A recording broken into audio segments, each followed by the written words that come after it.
You're listening to the Colts Blue Zone Podcast with Mike Chappell and Dave Griffiths. Inside the Fox 59 CBS 4 podcast studio, welcome to the Colts Blue Zone Podcast. Alongside Matt Adams and Mike Chappell, I'm Dave Griffiths. Thank you so much for joining us if you're watching on Fox 59 now or on YouTube. Live and in person, not exactly live, but we are live to tape, as we say in the business. So we start and we finish eventually, and hopefully there are no interruptions in the middle, as this is not exactly the time for breaking news and free agency anyway, so probably won't get any super interruptions at this point. Chap, though, at the same time, there's always one first big week where a lot of things happen. But we're always keeping our ears to the ground to hear if anything else is coming from Horseshoe headquarters. Yeah, it's just how the dominoes fall. If you're going to be a big player, big spender, you do it right away, which the Colts did. Right. Ballard did. I mean, the first 5 hours of free agency, they got their two guys. Daniel Jones followed. I really think that's going to be their haul. Yeah. When you talk, I wrote about it today. That's like $80 million in guarantees for those guys. And so only so much money you can spend. Well, and that's right. And they did have an interest in Trey Hendrickson.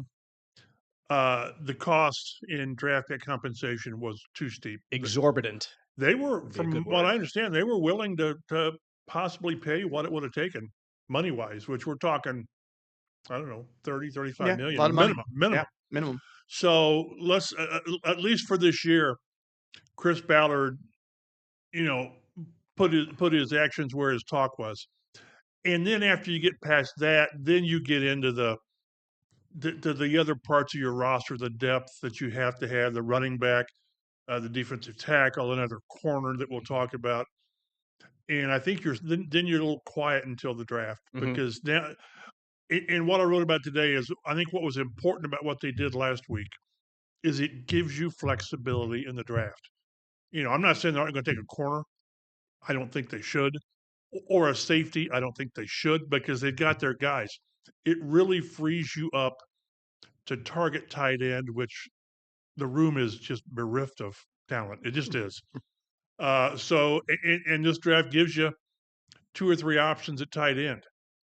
So that's what free agency kind of gives you direction for the draft. And I think they've positioned themselves pretty well for the draft. And you can read Mike's work online, fox59.com, CBS4Indy.com as well. A couple of those depth moves or signings to be here in Indy or elsewhere from this past week. The Colts re-signed cornerback David Long. He's a primarily special teams player, played in 13 games last season. Those are the guys you hope never see a snap on the defensive side of the ball. No offense to David Long. I do not intend that at all. But those are the guys that you also need to ensure the bottom of the roster is similar to Ashton Doolin. Yes. Which I think we talked about last week. Yes. He's rather important. Right. He's a core special teams guy, but if he has to, he'll give you a half a dozen, 10 plays on offense at times, and he did last year. So those are the kind of guys, the big splashes, but the guys we're talking about now, you've got to have on the roster. You mentioned the tight end room is bereft of talent. It is also bereft of people somewhat as well as bodies. Kylan Granson. Yes, bodies is a good way to put it. Kylan Granson heading over to Philadelphia, reuniting with former offensive coordinator Nick Sirianni there with the reigning Super Bowl champions. 4th round pick in the 2021 draft. Granson spent his entire 4 years so far, played out his first full rookie contract here in Indianapolis, scored 1 touchdown in 62 games, had 86 catches for 958 yards. For a 4th round tight end pick, I would say those numbers are disappointing. Right. But at the same time, you saw that he had some potential from times here and there, but it is never anything that bloomed. And sometimes tight ends take a while. We've seen that across the NFL with Travis Kelce and George Kittle. They're not stars right away in the league. But the star has just never shown for Kylan Granson here in Indianapolis. I wonder how the quarterback carousel impacted him. Yeah, for sure. It had to, but at the same time, when you've got the change of the quarterbacks, tight ends is a place that's like a security blanket. So you would think that any quarterback would look for your tight ends. I thought Richardson's inaccuracies last year and 2 years ago impacted that. But yeah, Granson never really emerged as what they wanted. He was never going to be that main guy, but boy, you'd like for him to have done more to where if he did more, maybe they bring him back. But like with him and with Mo Ali Cox still out there, I think there's a 50-50 chance, maybe less than that, of Mo coming back. But would have to be with the understanding that you're like our number 3 or your number 4, and you're really going to be a extra blocker who will occasionally get a pass. One of the cool things about Kylan was seemingly immediately after he got drafted, he started a nonprofit here, KG's Kids, which is about promoting literacy and making books accessible to children. He's done a bunch of events that we've covered in local schools. So certainly miss him in the locker room. He's a good guy to talk to, but at the end of the day, like the production needs to be there in order for you to earn a second contract here in the NFL. So he's going to see if he can find something in Philly, lock in the spot there. I mean, they have their number one tight end is Dallas Goedert. There's no unseating him right now, but can you carve out a role in that offense? And that's what Super Bowl champions need sometimes, is to carve out roles to make them just a little bit better, and to fill in, of course, from the players that they lost in free agency too. But Grant's heading to Philadelphia. Grant Stewart, who we talked about last week as a core special teamer here in Indy, chap, is not going to be here again. He goes to Detroit to join the Lions, trying to go to a contender again, just like Kylan Granson himself. The former Mr. Irrelevant in the NFL draft started out his career with Tampa Bay, came to the Colts, and had a very famous now game at linebacker where he had to start and play 19 tackles? the entire game, and he had 19 tackles both there and on special teams late in the season when the Colts were dealing with some linebacking injuries. But another core special teamer that they're going to have to replace and hopefully shore up those return units, because you can't ignore those at the same time as you want to build your starting 11 unit on offense and defense. Yeah, I was looking. I thought he was a guy I would try to bring back. I realize you can't have too many special teams players, but this is a guy that was special teams, and occasionally, if you had to, play him on defense. I just looked it up. He got 1 year, $1.7 million from Detroit, fully guaranteed. I guess I don't view that as a reason not to have re-signed him here. Right. And as much as we rag on the tight ends room, boy, the linebacker room, It's kind of empty right now, it's too. it's got bodies. It's Zaire Franklin. It's Zaire Franklin and lacks experience, we will say. Jalen Carlisle, and then guys. Mhm. And the one thing that Chris Ballard has done, whatever his, I guess, shortcomings through production in the draft, he finds linebackers, and they're good linebackers. So, and then we were talking in the press room the other day. What are the chances of EJ Speed coming back? I don't know, man. He's got to be stunned that he's still there. And would the Colts consider bringing him back like they did? That's, I think, the bigger question. We were talking about Is this that. a Julian Blackmon situation? Yeah. And how, let's say that, okay, you don't get interest, which he hasn't got that type of interest, and you come back here on that 1 year, $3 or $4 million contract. How would he handle it? It'd be great for the team to say, hey, we've got you back here now, special teams linebacker, whatever. How would he accept that role? And, would he handle it the way Julian Blackmon did? I thought Blackmon handled it very well last year. So that's interesting. The fact that he's still out there is really, really interesting. Blackmon also, he came back and he was the starter immediately. If you bring back EJ Speed and it's EJ and Zaire just rubber stamped again, I don't know about that. I really don't. I would think that you would want to add some more competition. We'll bring that buzzword somehow. And again, whether that's Jalen Carlisle, I don't know. Possible, yeah. Or I think that's a spot in the draft you can look after, the weak side guy. But it can't be we're bringing you back and, you're the starter until somebody proves otherwise. It can't be that. That might be one of the positions last year that Chris Ballard there was a lot of positions he talked about on lack of competition. So I'm really curious about that. Every year, and again, we focus on the Colts because we're here, but every year there's players that think, man, I'm out there, I finally get a chance on the open market. And Will Fries has hit the lottery. Boy, did he. Good for him. I never would have. $88 million. That's amazing. We talked about that last week, plenty. Right. But then there's a lot of guys who don't. And whether they overvalued themselves or whether it's just the timing. But he's a guy locally that I'm just surprised he's still there. Yeah, timing thing last year with Julian Blackman at the very least. With Where all the safeties safeties were were just just everywhere. There were people so were many getting free rid of agents. safeties, Yeah, not exactly. Like, signing goodbye. them. Yeah, but anyway, so those are a couple of quick hitters from free agency for the Colts this week. Maybe some more significant additions as well in this second week of free agency. The Colts add some depth, or really the first full week of free agency since it technically began after we finished our podcast Right. last Wednesday. But the Colts add some depth at running back, which is a position that we all expected them to do some work in. Probably before the draft, they add Khalil Herbert, who spent 3 full seasons in Chicago with the Bears after last season, where he was traded to the Bengals halfway through the year. He had 600 plus rushing yards in 2022 and 2023. He's had plenty of experience with the read option, playing with Justin Fields in that run-heavy offense there. Career, he averages nearly 5 yards per carry, Matt, as you put his Yep. stats together here. So that was a pretty, like, I didn't think that he did quite that well. Last year was a slightly downtick, especially at the end of the year when he went to Cincinnati. He just didn't produce as much. Just didn't do a whole lot in Cincinnati. Yeah.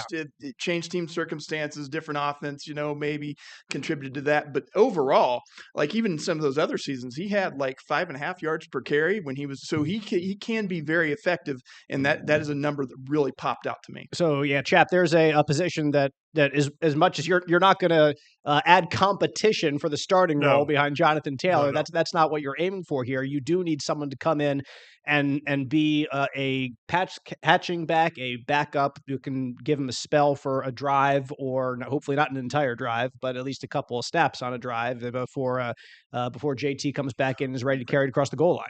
Well, and the chances of JT or any running back starting 17 games is remote. That's true. Because you get dinged up, ankles, whatever. And the one thing that whenever Chris Ballard talks about things without being prodded, he always talks about running back. We need to find that Zach Moss guy. Remember how I went back and looked, and Zach had almost 800 yards the one year where JT was coming off the ankle surgery, I believe it was, and started the season. Well, they started the season with, who was a running back? Remember the guy that started? Deion Jackson? Deion Jackson. Good job, Matt. He started one game, and then he didn't. Then he wasn't on the roster anymore. Yeah. Right. Miracle. So you've got to have somebody that, and maybe it will be for a series. I think they've shown that if they have a guy they trust, it'll be give JT a series off at some point. They will. But he's your guy. He's going to be your guy. He's going to get his 22, 23 carries, and that occasional game 30, because that's what the great backs do. But boy, you got to have somebody that when it's time to give Taylor a blow, you've got somebody, and they haven't had since Zach Moss left. And I still think this is a position they can add a guy in the draft. It's supposedly a very deep draft for running backs. Get a guy in the 4th round, 5th round. I didn't do a deep dive on running backs because we've got plenty of time, a few shows until the draft. But yeah, it's a pretty good class there. And the belief is amongst people analyzing the Colts draft is that they should be able to get somebody that's going to be a pass catching, kind of a change of pace running back later in the draft, but still a player of quality because it will be there, they believe. That's the position Evan Hall was for the past couple of years. Yep. And just he didn't got work out. Injured, I think, his first year. And then maybe he was training camp, wasn't it? Or preseason. Yeah, and then it was banged up, I think, last year too. Tore up his knee, and then he got banged up, and it just didn't work out. And then he got cut. So that position is open, like you said, and that I would very much not be surprised if that's a position that is addressed at some point in this coming draft. The Colts have signed defensive tackle Neville Gallimore, drafted originally by the Cowboys in 2020. Gallimore did not get a second contract in Dallas. He signed in Miami last year, and they released him in August of last year. Yeah, it was a late release. Right. He signed with the Rams then. So one of those late roster cuts right before the season. Just missed out on the Cowboys roster. Then signed with the Rams. Appeared in 14 games there for LA. And really used a strong postseason to springboard him to free agency. Had 2.5 sacks and had one of them for a safety against Philadelphia in the Rams opening game of the playoffs. So always good to play your best football at the proper time. And timing is everything. Exactly, and he showed there in the playoffs what he can do. And now it's just about bringing that out consistently, chap. When you are called upon, and that's the job of the reserve, is to be ready at a moment's notice, to fill in, give your best for 20 to 30% of the snaps, because the other guys, Grover and Buck, are doing the lion's share of the work out there. And that's what they've always done here. A lot of teams do it, is they come at you in waves.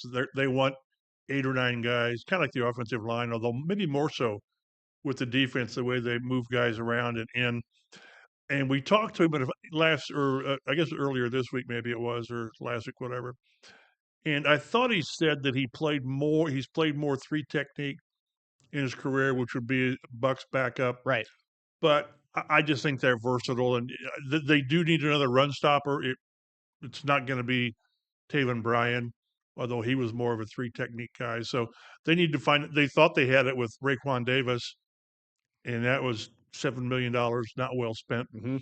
So, but that's what you do. That's what this guy needs to. He'll have his chances here. It'll be rotational. It'll be. And last year, Buck missed, 6, 7 games. Yeah, a couple. Yeah, not just a couple, more than a couple. He was on IR for a while, so you're gonna have a chance.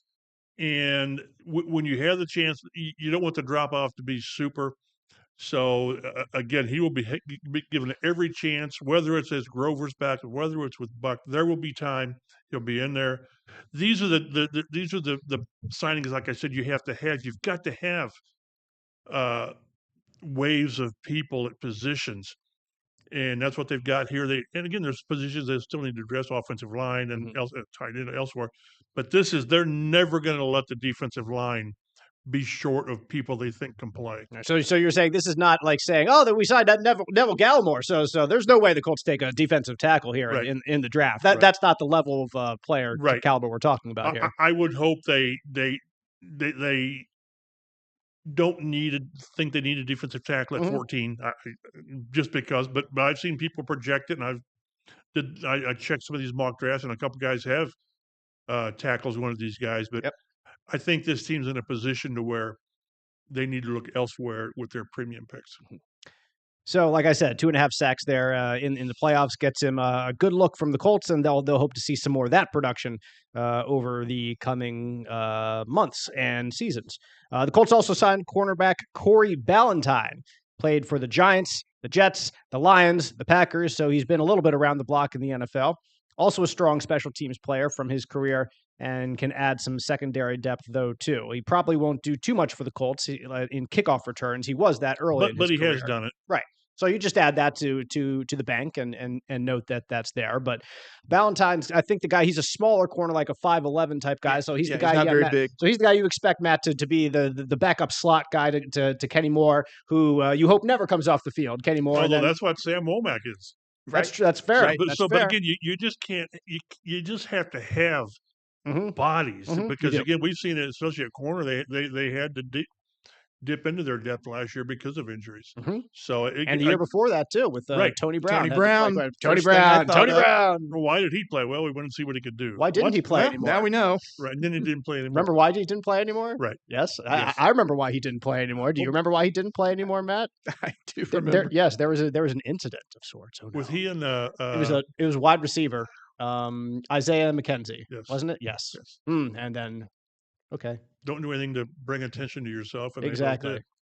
Can't do that. So those are a couple of signings there that the Colts made here. More mild stuff in the in this week of free agency. But like I said earlier, like you can't say that they're completely done right now, even though the draft is probably going to be a fairly major point of attention looking forward there. It's not that free agency, the book is closed. And we've seen it here in the past, chap, with late signings like a Mike Adams late in the year, that makes a dramatic difference. And also, you always, injuries can happen here in April, even if you come back for the start of off-season program and you're working out and something happens, God forbid, knock on wood.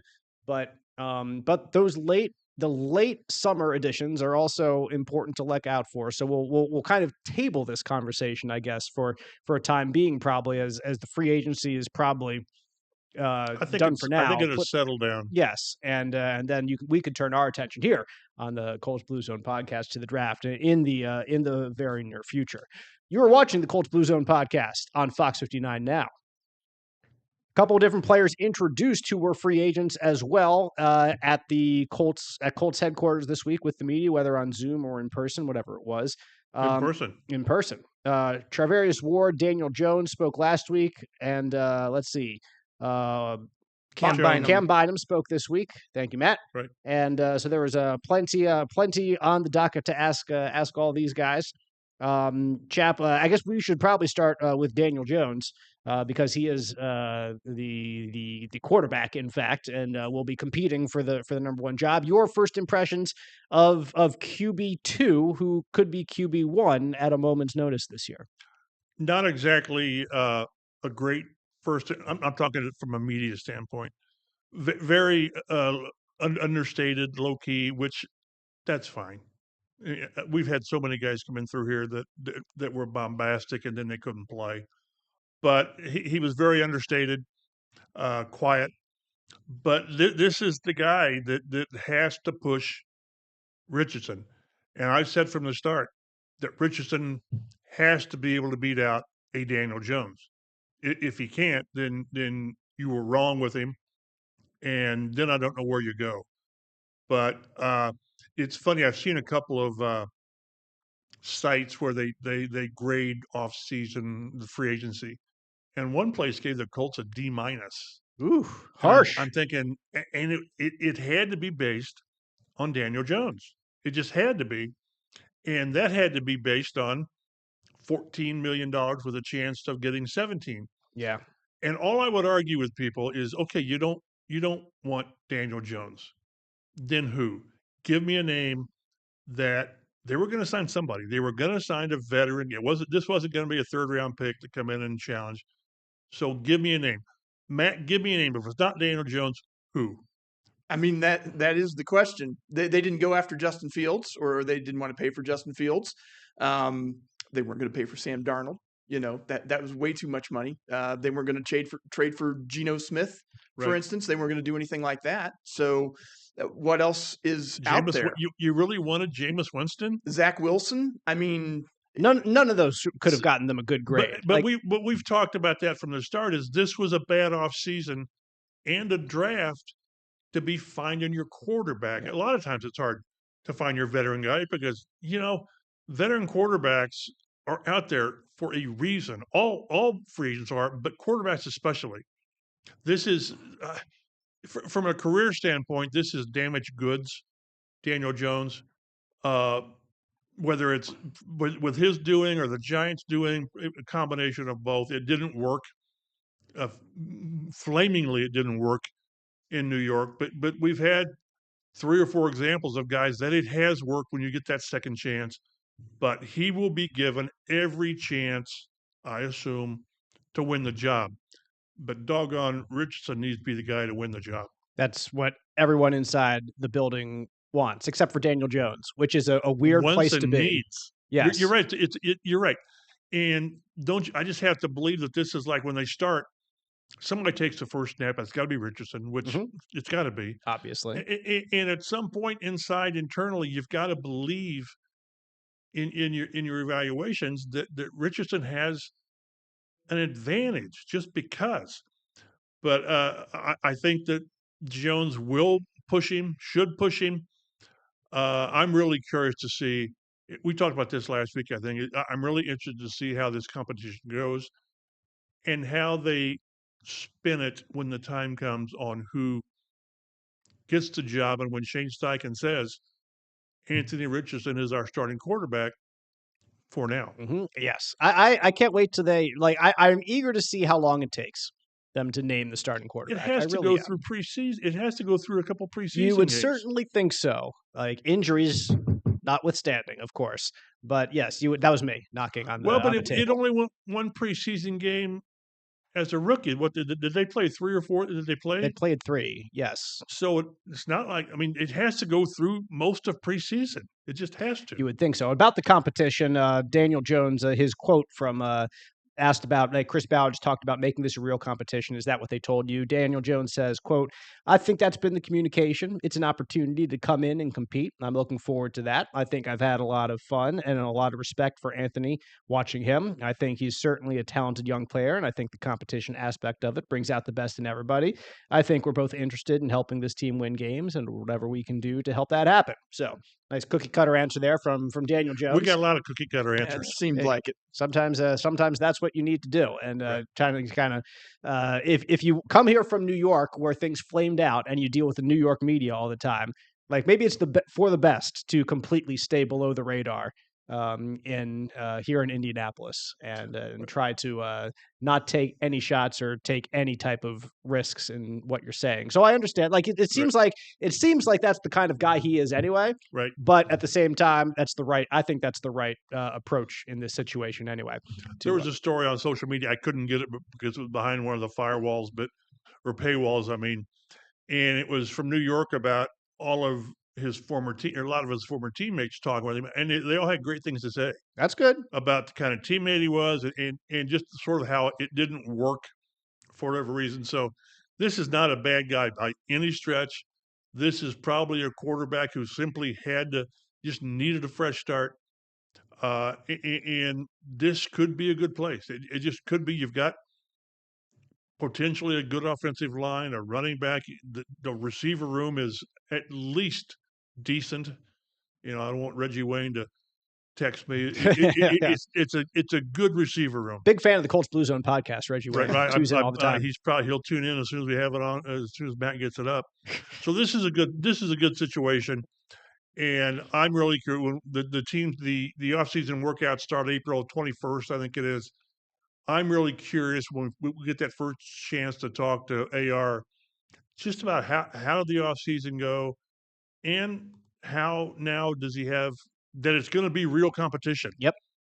And I just want to see how he reacts to it. And he'll give us the right quotes that he should.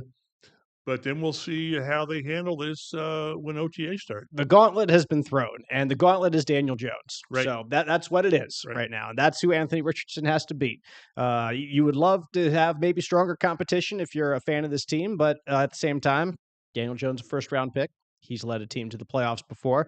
You can do a whole lot worse. So a D- grade from it's ridiculous. I think it's the only way that you could get a higher one would be if you sign like a Russell Wilson or a Aaron Rodgers or a Justin Fields, like Justin Fields, I think the minute, or Sam Darnold, but all those Fields maybe to the side, but the others were like they're signing to be starters somewhere. They're not signing anywhere for competition. So the grade is merely a reflection of someone's opinion of Anthony Richardson right now. Right. Like their opinion of Anthony Richardson is that he's done.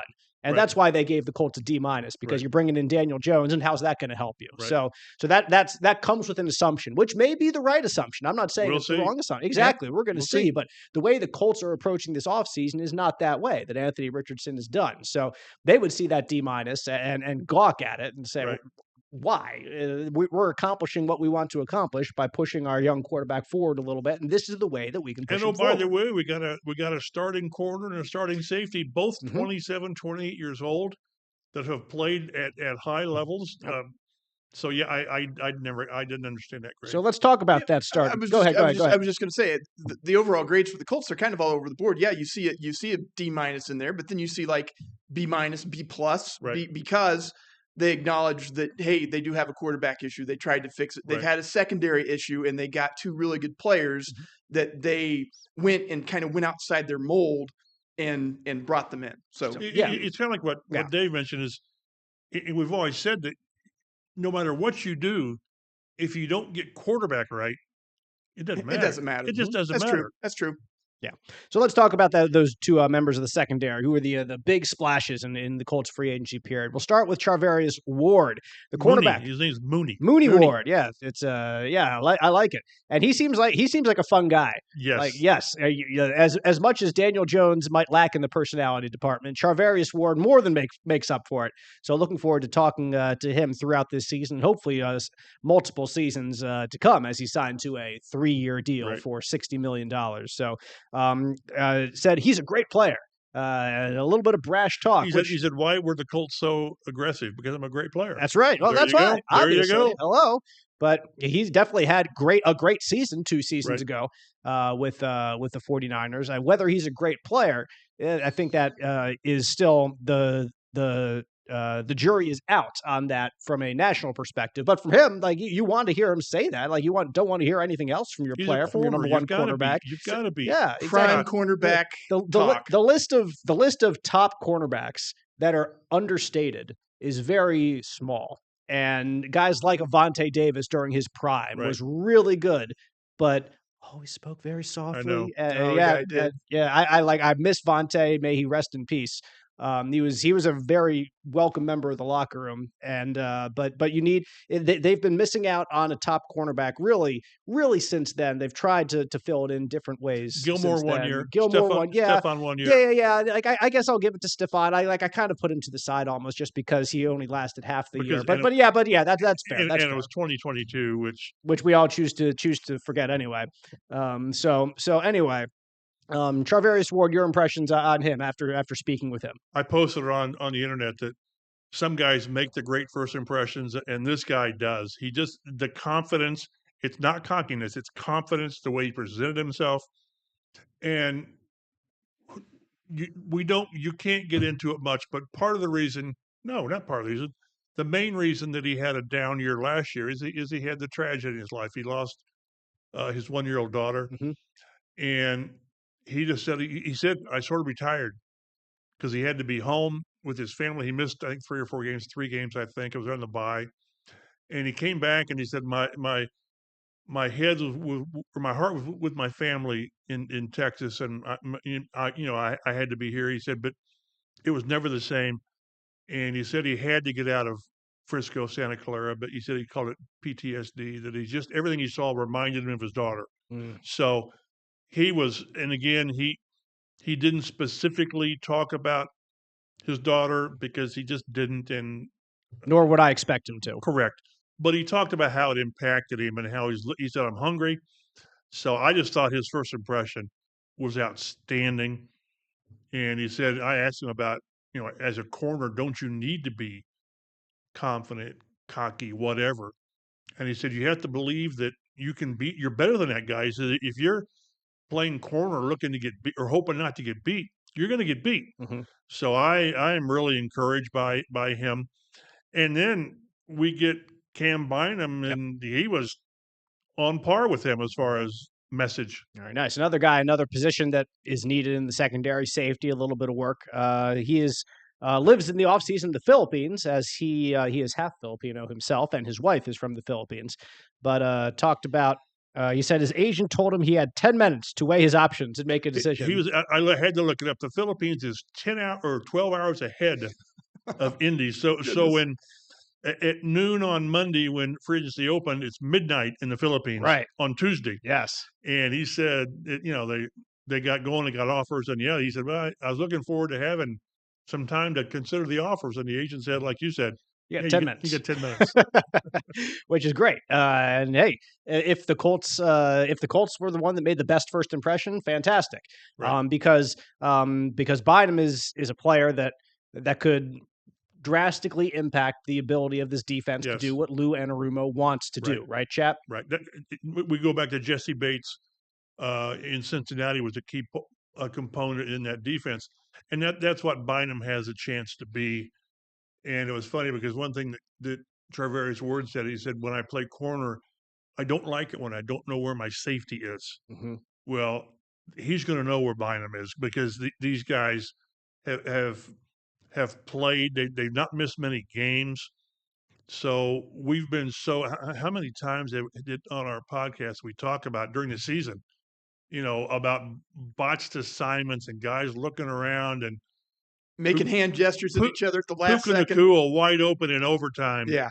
So I think we're going to see much, much less of that. And this, like I said, when I did my off-season priorities, quarterback was one because of Richardson, but safety and corner were right there near the top. And to come away with these two players, it just aligns everybody. Now they're still shy of bodies at safety. There really are. The corner room is not nearly as in bad shape because maybe this is a year that Juju Brent stays healthy. And if that's the case, fantastic. You're in great shape. You're in great shape. Yeah. If Juju stays healthy, then all of a sudden you've got Juju and Jalen Jones fighting for the other outside spot, and then whoever doesn't get it, he's your fourth guy. And then you got Kenny Moore who's going to be on the field. So that's why these are monster signings, and you just hope that again, these are young players, semi-young players who have not missed time, knock on wood, with injury, and it really bodes well for the future. I will go ahead, Matt. I was going to say and it was interesting to me because Bynum played with Gilmore, Stephon Gilmore in Minnesota, and he reached out to him. Mm-hmm, and Gilmore had some nice things to say about Indianapolis, and part of that's probably because he came here. He didn't have a bad season. He had a great season, but the team had a bad season. But they had the class because they knew he wanted to be on a contender. Correct. They had the class to make sure that he could go somewhere else. And I think that probably left a good impression with Gilmore. And then also, Segun Olubi, the linebacker, went to high school. They went to high school together. With Bynum. So, and visits him in the Philippines, apparently. So he had some ties that may have helped sway him one way or another. It sounds good. Also, I did want to say before we move on that Charvarius Ward was not. He had a little bit more than 10 minutes, it seems, to make his decision, but it worked for a while, according to that's right. Indy radio voice JMV. Yes, JMV. When he was interviewing him after his introduction in front of all of us on the radio. He told JMV that he almost went to New Orleans, he thought that's where he was going. He thought he was going to New Orleans to join the Saints. So that was close to home for him. He said he grew up 2 hours away from New Orleans in Mississippi. That's correct. Yes. So big fan of our Chris Hagan, Mississippi guy, and went to a community college in Mississippi before moving on to Middle Tennessee State, I believe it was, before getting going undrafted in his year. But that goes to the point, Chap, and my whole point of going down this trail here is Chris Ballard crossed the finish line with Charvarius Ward. And that is what he said he needed to do. Because if it looked like he was going to the Saints, that means they had an offer on the table. Right. And the Colts were interested too, I'm sure. They had to say, wait a minute. They had to close the deal with someone they really thought was a valuable piece to their puzzle next year. Chris Ballard did what he said he was going to do. So that is I want to give him his due that he was able to accomplish what he said he needed to accomplish this offseason. What he said he hadn't been able to do in some instances in the past. Right. Again, whether it was Daniel Hunter, I'm sure there were 2 or 3 others to where he said, it was in January, that we need to be able to close some deals, and he did. And that's a perfect example to where Ward was convinced he was going to the Saints until the Colts said, not so fast. Actually, yes. Right. We'll throw a little more guaranteed money. Maybe, perhaps, whatever it was. That's what it is. It's Raycon Davis didn't work last year, but what he told us when he got here, why'd you come to Indianapolis? Well, the money was good. So, good for him. I love that about him. It's the old time George Young with the Giants. He said, whenever players say it's not about the money, it's about the money. Mm-hmm. So maybe you're a guy in his 15th year and you can go someplace because it's a better contender, whatever. 98% of the time, money talks. It just does.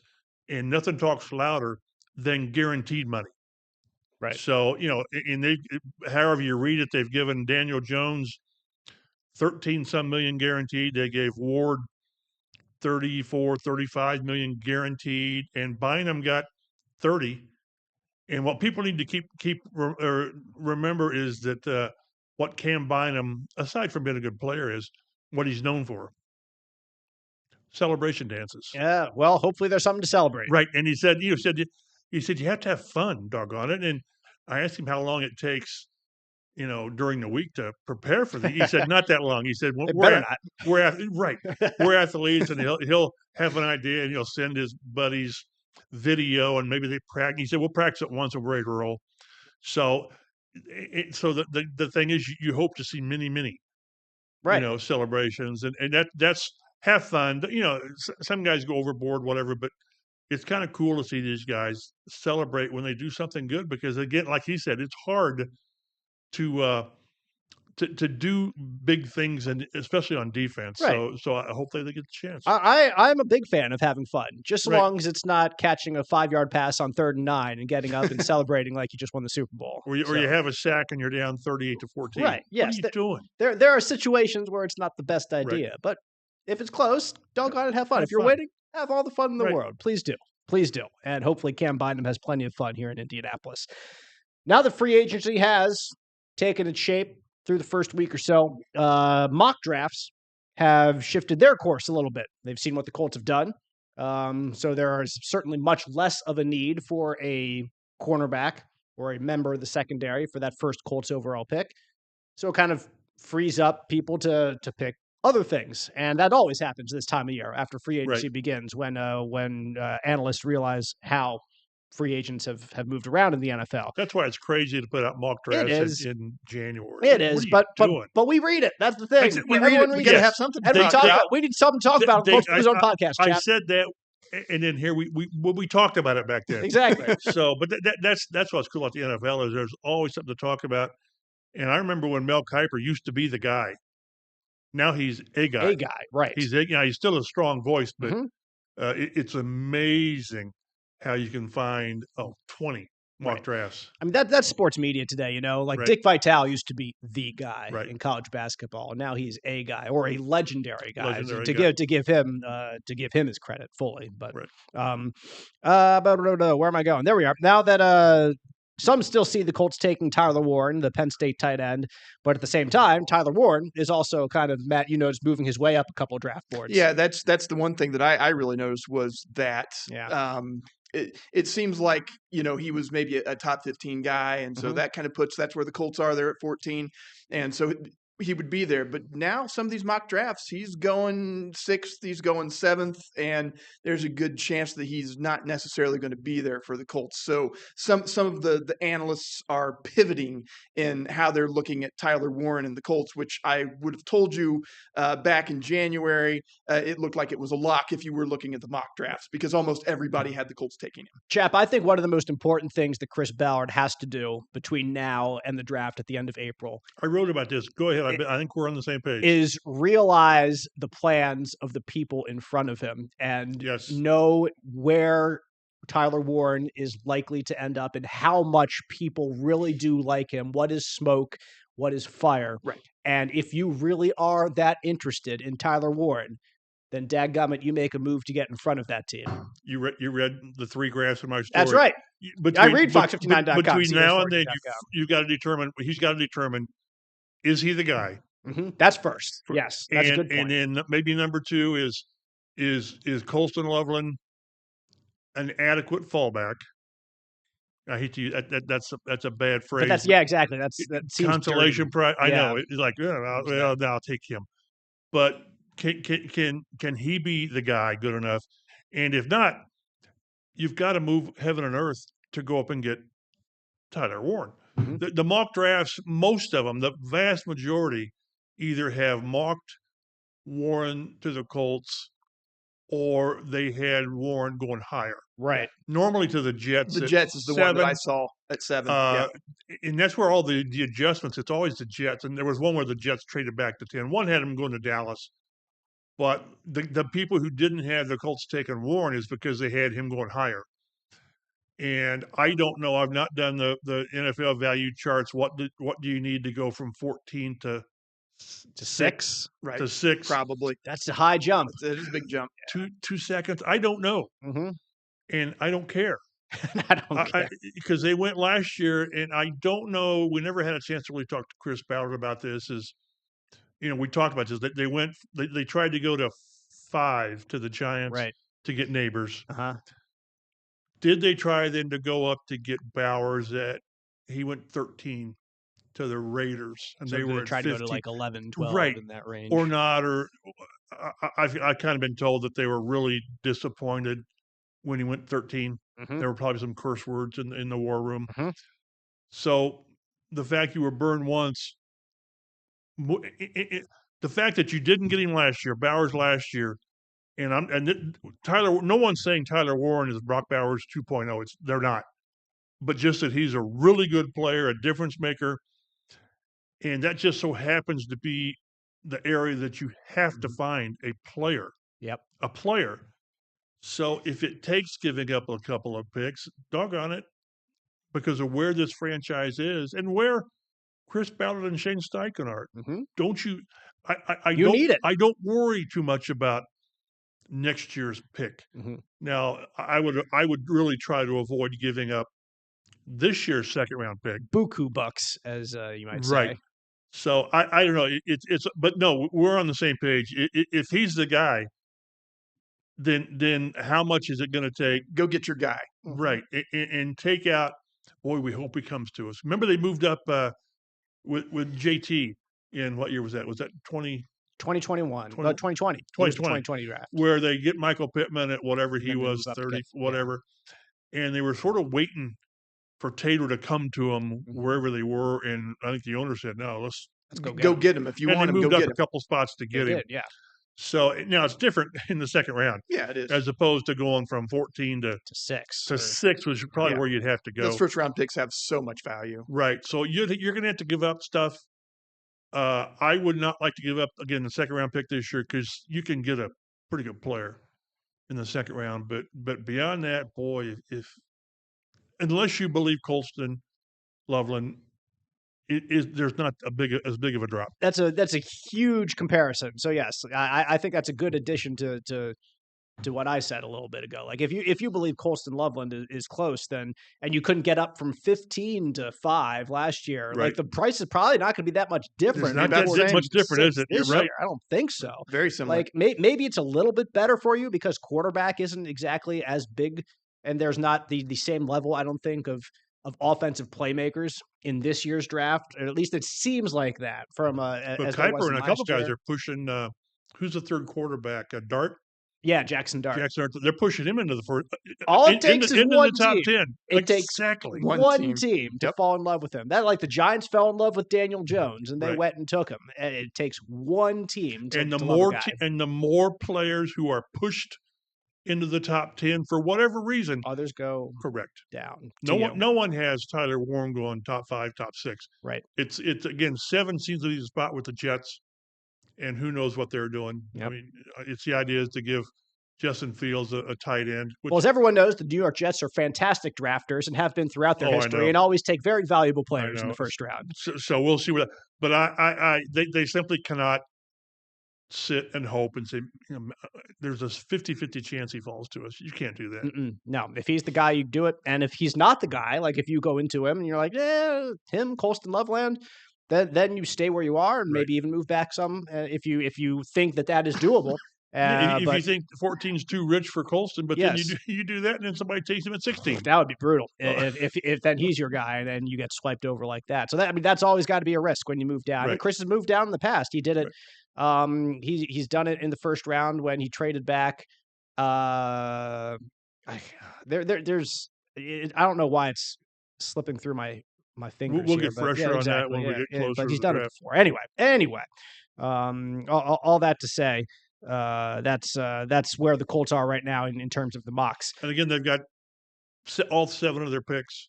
Yep. 1 in each round. So they're in good shape. And they didn't get any, I meant to mention last week, they didn't get any of the compensatory picks from the league. Chances they keep all their 7 picks in the draft. 0, my man. 0% chance. So there will be some moving and some shaking. And the chances are probably better that they will have more than 8 picks at the end of the day, unless you trade up. Unless you trade it to get Tyler Warren. Exactly. So that is very much a possibility. And I would give up a third or a fourth if you can do it this year, and then maybe a second round next year. I mean, obviously, I realize it would take more than that. Let me say more than that. Correct, but I wouldn't be worried about. Well, we just can't give up a 5th this year. Yes, you can. Yes, you can. If that with what this player can do, with what that position can do for your quarterback and your offense, yes, you can. And I think one thing that you mentioned earlier, that the addition of some needs in free agency, whether it was backup quarterback, safety, cornerback, it has freed up the Colts maybe to take a player who is either best position available or someone else of value. There are still other needs out there right now the Colts have. Some of their positions that we've already mentioned, linebacker room.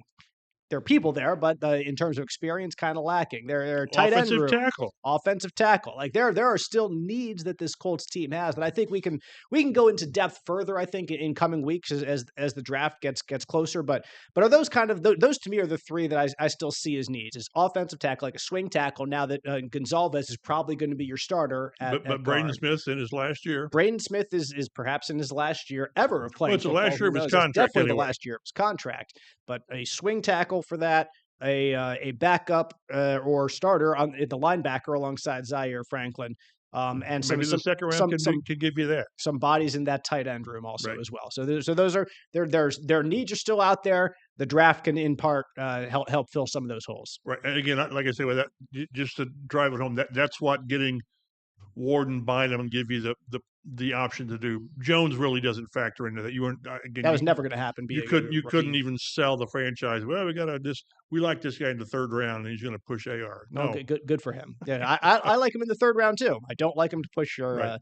If a third round draft pick would actually push your guy in a thin quarterback draft, in the third, if that was the case, then he would be done. Then Anthony Richardson would be gone. I hope this rookie starts right away because he's the guy. That's not where the Colts are, not even remotely. And they're not going to draft a first-round quarterback for crying out loud either. That would be something. Shader Sanders, the Indianapolis Colts take. Something else. And this is Matt's like, no, please. Oh my word. This is sort of off point, but let's just throw it out there with the competition.